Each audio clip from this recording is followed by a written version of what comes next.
Hey there, my name is Verne, and welcome to my educational series, Learn with Verne. Some ideas are hard to wrap our heads around, so I'm here to give you the basics in a simple, fast, and visually stimulating way. This time we are going to explore and learn about William Shakespeare's Romeo and Juliet in under 30 minutes. Strap in and get ready for a quick education. One of the world's greatest stories of love and loss is without question William Shakespeare's timeless and tragic tale of Romeo and Juliet. There are so very many facets to the plight of these two lovers that it would be easy to get lost in the details. Sometimes though, sometimes you just want to take the ride without the pit stops. For you happy travelers with limited time, let's take a look at Romeo and Juliet in under 30 minutes. Romeo and Juliet is a tragedy written by William Shakespeare early in his career about two young star-crossed lovers whose deaths ultimately reconcile their feuding families. It was among Shakespeare's most popular plays during his lifetime, and along with Hamlet is one of his most frequently performed works. Today, the characters are regarded as archetypal young lovers. Romeo and Juliet belongs to a tradition of tragic romances stretching back to antiquity. The plot is based on an Italian tale translated into verse as The Tragical History of Romeo and Juliet by Arthur Brooke in 1562 and retold in prose in Palace of Pleasure by William Paynter in 1567. Shakespeare borrowed heavily from both, but expanded the plot by developing a number of supporting characters. Holy moly, that's something I didn't know, did you? I bet you could learn with Verne forever, am I right? Well, I'm down if you are. Let's continue. Believed to have been written between 1591 and 1595, the play was first published in a quarto version in 1597. The text of the first quarto version was of poor quality, however, and later editions corrected the text to conform more closely with Shakespeare's original. Shakespeare's use of his poetic dramatic structure, especially effects such as switching between comedy and tragedy to heighten tension, his expansion of minor characters, and his use of subplots to embellish the story, has been praised as an early sign of his dramatic skill. The play ascribes different poetic forms to different characters, sometimes changing the form as the character develops. Romeo, for example, grows more adept at the sonnet over the course of the play. Romeo and Juliet has been adapted numerous times for stage, film, musical, and opera venues. During the English Restoration, it was revived and heavily revised by William Davenant. David Garrick's 18th century version also modified several scenes, removing material then considered indecent, and George Benda's Romeo and Juliet omitted much of the action and added a happy ending. Performances in the 19th century, including Charlotte Cushman's, restored the original text and focused on greater realism. John Gielgud's 1935 version kept very close to Shakespeare's text and used Elizabethan costumes and staging to enhance the drama. In the 20th and into the 21st century, the play has been adapted in versions as diverse as George Cukor's 1936 film Romeo and Juliet, and Franco Zeffirelli's 1968 version Romeo and Juliet, and Baz Luhrmann's 1996 MTV-inspired Romeo and Juliet. I can't get enough, can you? This lecture is one of my all-time favorites. Let's keep rolling down this information highway. The play, set in Verona, Italy, begins with a street brawl between Montague and Capulet's servants, who, like their masters, are sworn enemies. Prince Aeschylus of Verona intervenes and declares that further breach of the peace will be punishable by death.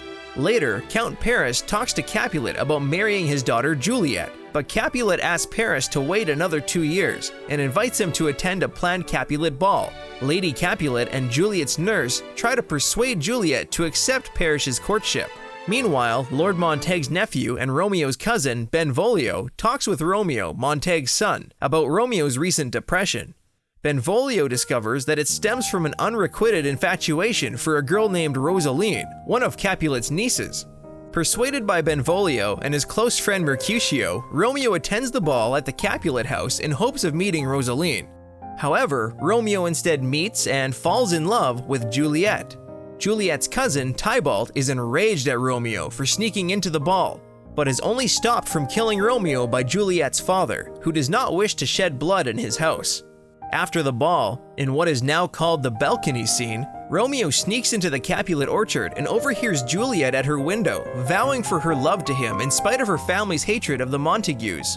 Romeo makes himself known to her, and they agree to be married. With the help of Friar Lawrence, who hopes to reconcile the two families through their children's union, they are secretly married the next day. Meanwhile, the son of Lady Capulet's brother and Juliet's short-tempered first cousin, Tybalt, still incensed that Romeo had sneaked into the Capulet ball, challenges him to a duel. Romeo, now considering Tybalt his kinsman, refuses to fight. Mercutio is offended by Tybalt's insolence, as well as Romeo's vile submission, and accepts the duel on Romeo's behalf.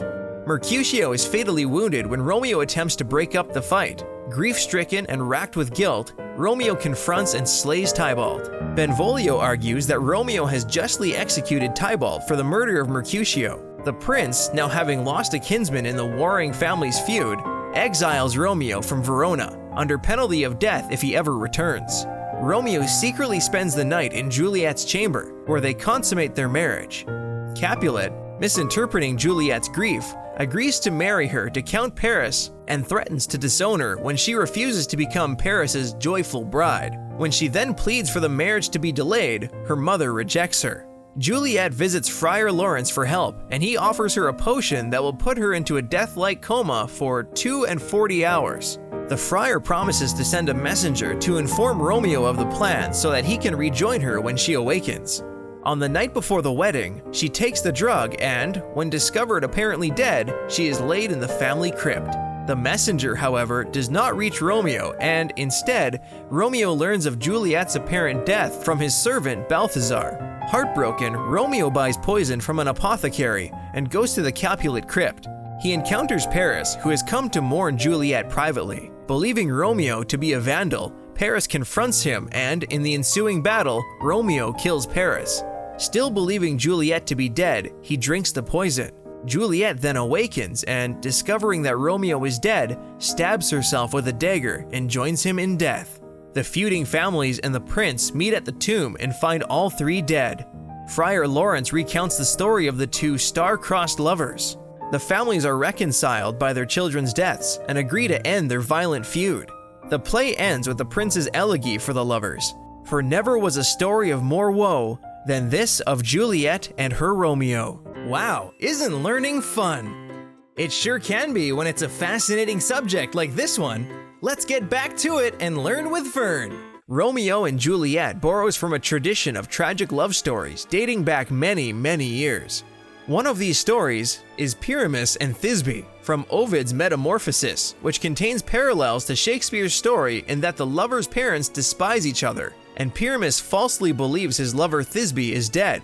The Ephesiaca of Xenophon of Ephesus, written in the 3rd century, also contains several similarities to the play, including the separation of the lovers and a potion that induces a death-like sleep. One of the earliest references to the names Montag and Capulet is from Dante's Divine Comedy, who mentions the Montecchi and the Capuletti in Canto 6 of Purgatorio. Come and see, you who are negligent, Montags and Capulets, Monaldi and Filipesci, one lot already grieving, the other in fear. However, the reference is part of a polemic against the moral decay of Florence, Lombardy, and the Italian peninsula as a whole.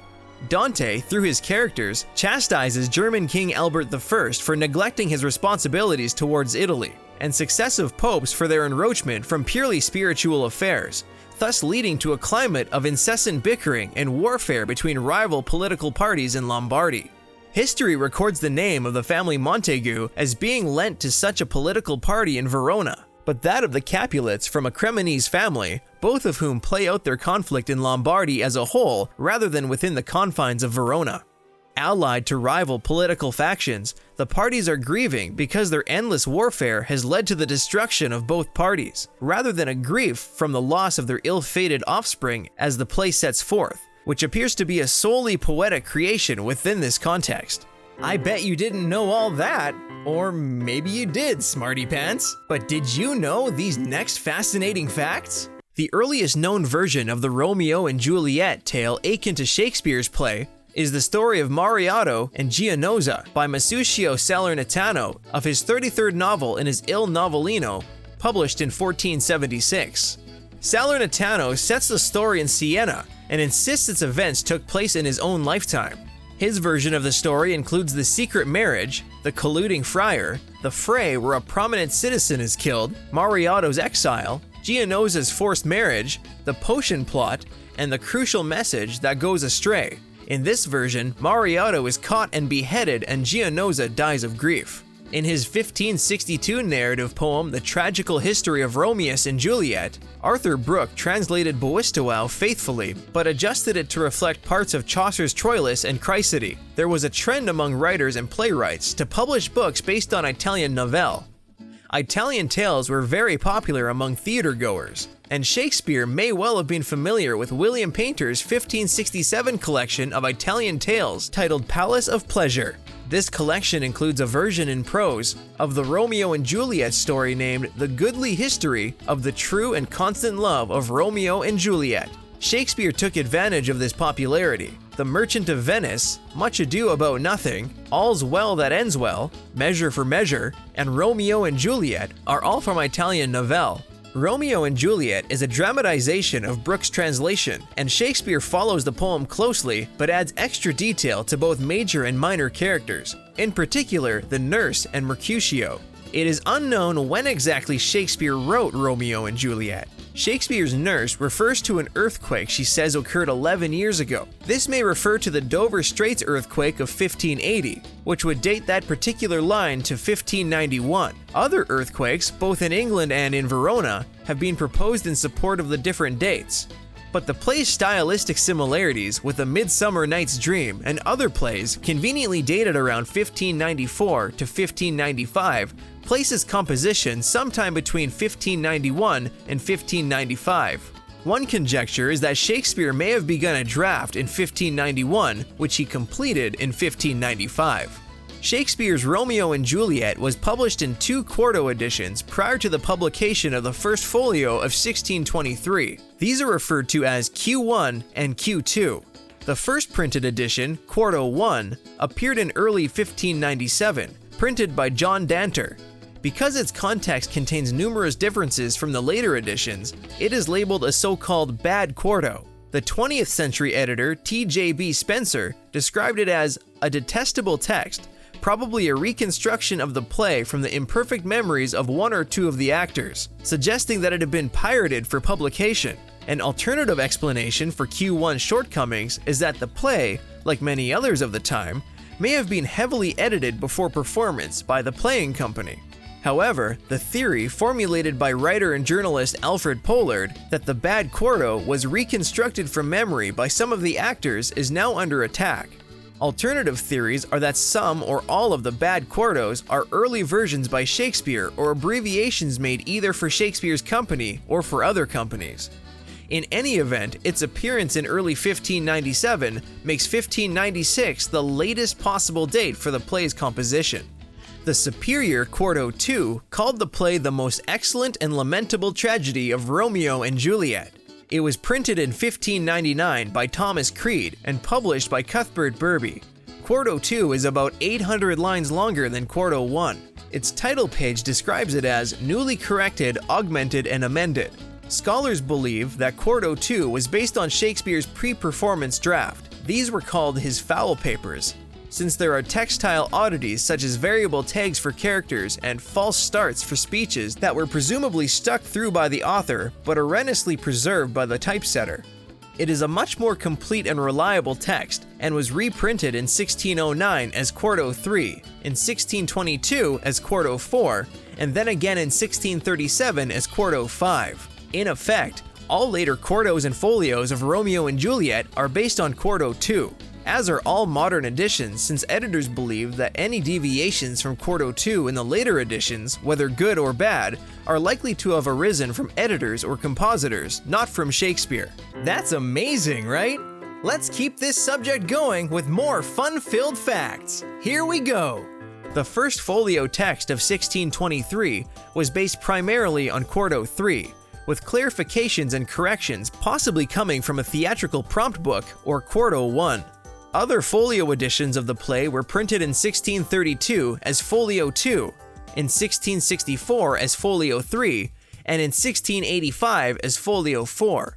Modern versions that take into account several of the folios and quartos first appeared with Nicholas Rowe's 1709 edition, followed by Alexander Pope's 1723 version. Pope began a tradition of editing the play to add information such as stage directions missing in Quarto 2 by locating them in Quarto 1. This tradition continued late into the Romantic period. Fully annotated editions first appeared in the Victorian period and continue to be produced today, printing the text of the play with footnotes describing the sources and culture behind the play. Scholars have found it extremely difficult to assign one specific, overarching theme to the play. Proposals for a main theme include a discovery by the characters that human beings are neither wholly good nor wholly evil, but instead are more or less alike, a waking out of a dream and into reality, the danger of hasty action, or the power of tragic fate. None of these have widespread support. However, even if an overall theme cannot be found, it is clear that the play is full of several small, thematic elements that intertwine in complex ways. Let's take a look at several of the most debated thematic events. Love, Romeo and Juliet, Act 1, Scene 5. Romeo, if I profane with my unworthiest hand this holy shrine, the gentle sin is this: my lips, two blushing pilgrims, ready stand to smooth that rough touch with a tender kiss. Juliet, good pilgrim, you do wrong your hand too much, which mannerly devotion shows in this, for saints have hands that pilgrims' hands do touch, and palm to palm is holy palmer's kiss. Romeo and Juliet is sometimes considered to have no unifying theme, save that of young love. Romeo and Juliet have become emblematic of young lovers and doomed love. Since it is such an obvious subject of the play, several scholars have explored the language and historical context behind the romance of the play. On their first meeting, Romeo and Juliet use a form of communication recommended by many etiquette authors in Shakespeare's day: metaphor. By using metaphors of saints and sins, Romeo was able to test Juliet's feelings for him in a non-threatening way.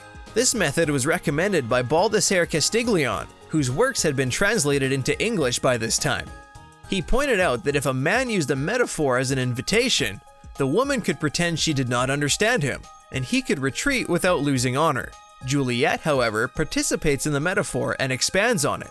The religious metaphors of shrine, pilgrim, and saint were fashionable in the poetry of the time, and more likely to be understood as romantic rather than blasphemous, as the concept of sainthood was associated with Catholicism of an earlier age. Later in the play, Shakespeare removes the more daring allusions to Christ's resurrection in the tomb he found in his source work, Brooke's Romeo and Juliet. In the later balcony scene, Shakespeare has Romeo overhear Juliet's soliloquy, but in Brooke's version of the story, her declaration is done alone. By bringing Romeo into the scene to eavesdrop, Shakespeare breaks from the normal sequence of courtship. Usually, a woman was required to be modest and shy to make sure that her suitor was sincere. But breaking this rule serves to speed along the plot. The lovers are able to skip courting and move on to plain talk about their relationship, agreeing to be married after knowing each other for only one night.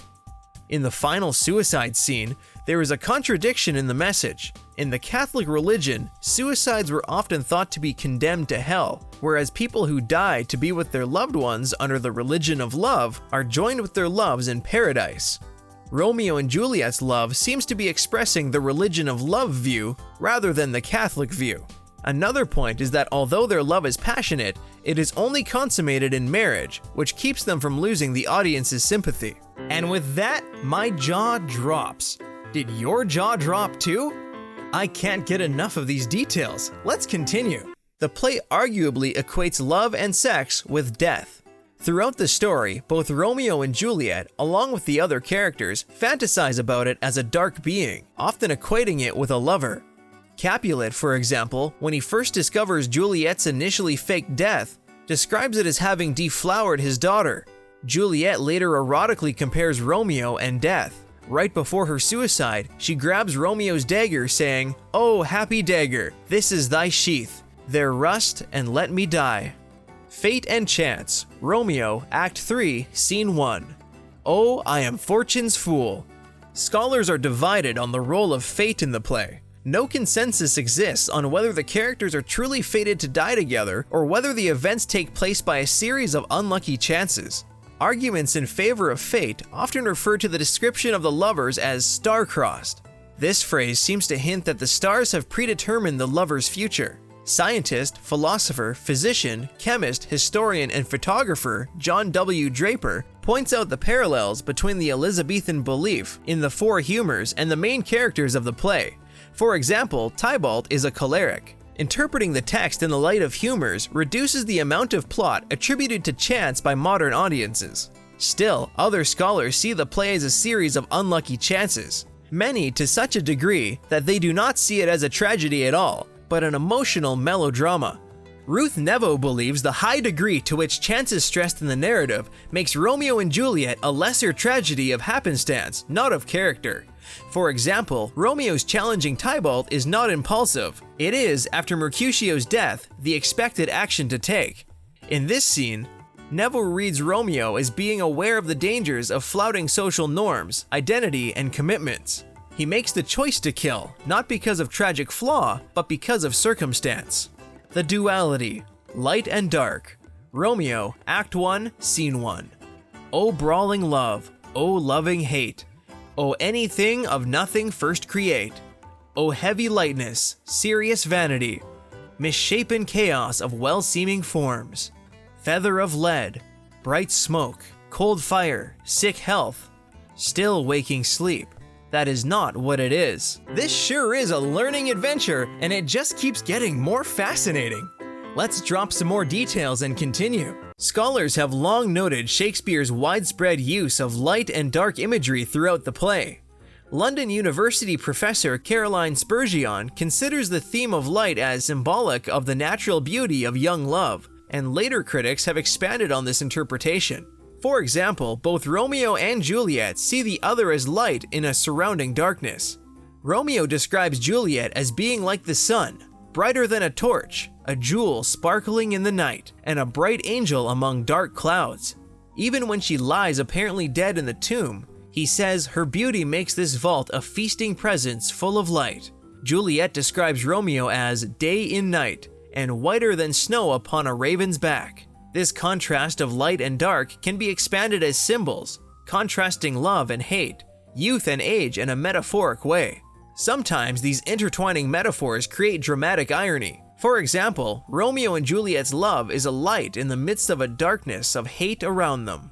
But all of their activity together is done in night and darkness, while all the feuding is done in broad daylight.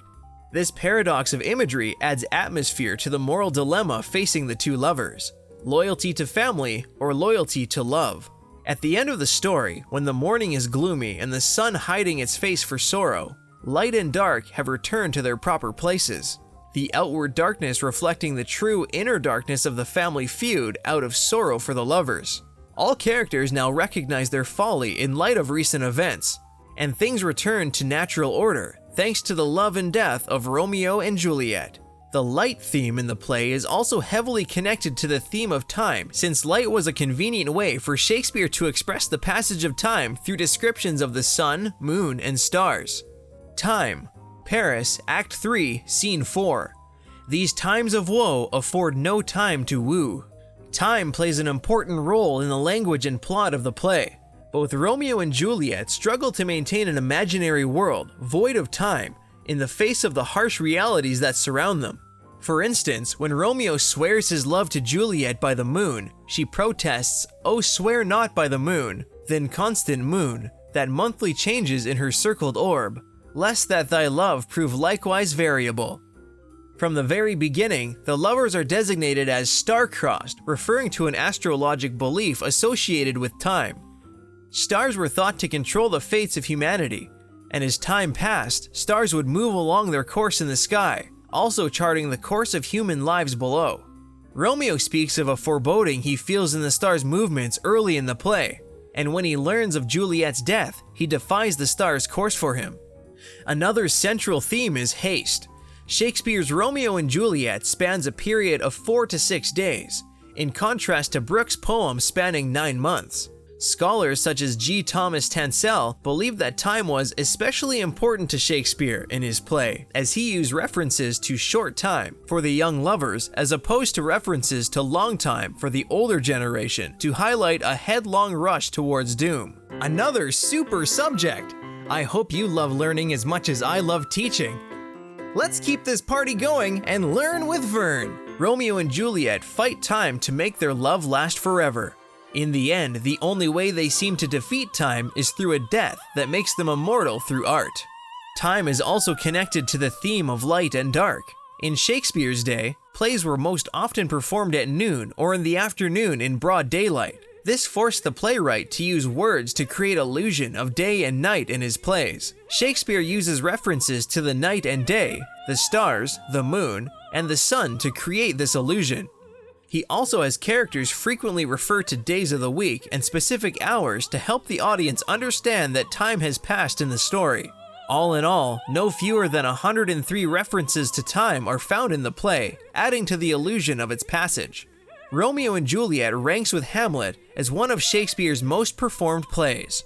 Its many adaptations has made it one of his most enduring and famous stories.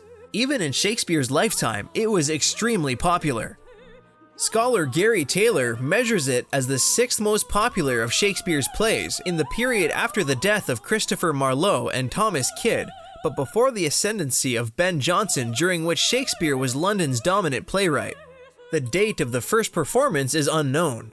The first quarto, printed in 1597, says that it hath been often performed publicly and was always met with great applause, setting the first performance before that date. The Lord Chamberlain's men were certainly the first to perform it. Besides their strong connections with Shakespeare, the second quarto actually names one of its actors, Will Kemp, instead of Peter in a line in Act 5. Richard Burbage was probably the first Romeo, being the company's actor and master Robert Goffey, who happened to have been a boy, as the first Juliet. The premiere is likely to have been at the theater, with other early productions at the Curtain. Romeo and Juliet is one of the first Shakespearean plays to have been performed outside England. A shortened and simplified version even was performed in Nordlingen in 1604. Over the centuries, this ageless story has been adapted countless times for the stage, the ballet, and of course for film, and it will continue to see different versions and revisions as time goes by. Such is the strength of this tragic tale, which remains a true testament to the writing brilliance of its author, William Shakespeare. Well, that's the end of our talk today. You came to learn with Verne, and it's a mission accomplished. I want to congratulate you on sticking with me to the finish line.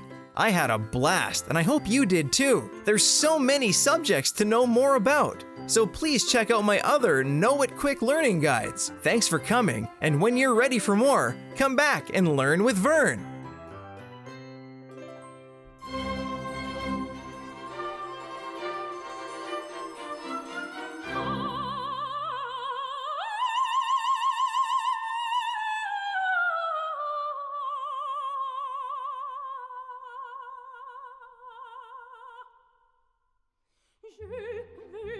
Je veux vivre